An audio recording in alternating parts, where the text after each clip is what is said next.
Rektor Universitas Teknologi Denpasar Iwayan Dayung mengatakan, jangan sampai pemandu wisata malah menyampaikan hal-hal yang melenceng terkait kearifan lokal Bali. Pemandu wisata menurutnya harus benar-benar paham baik regulasi yang berlaku di Bali, serta budaya Bali dan sejarahnya. Bahkan akan jauh lebih baik lagi kalau pemandu wisata bisa mempromosikan destinasi-destinasi yang belum begitu dikenal wisatawan. Jangan sampai pemandu wisata melecehkan atau melemahkan dan juga berakibat negara itu rugi. Contoh, para guiding harus taat dengan regulasi. Nah, kemudian para guiding itu memberikan suatu pemahaman. Pertama, pahamilah dulu tentang budaya Bali, karena kita di Bali.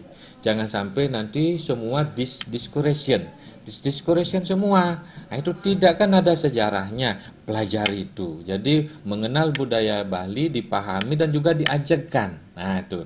Nah, berikutnya adalah bagaimana mempromosikan yang belum terkenal, promosikan kerjasama dengan wilayah atau daerah di sana, promosi.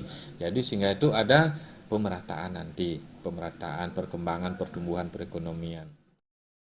Pemandu wisata juga diharapkan agar bisa bersinergi dengan berbagai pihak, termasuk pemerintah. Jangan sampai ada tumpang tindih dalam pengembangan pariwisata Bali, namun agar bisa sepaham sehingga pariwisata Bali akan bisa berkembang dengan baik. Gargita dan Ngurawira, Bali TV.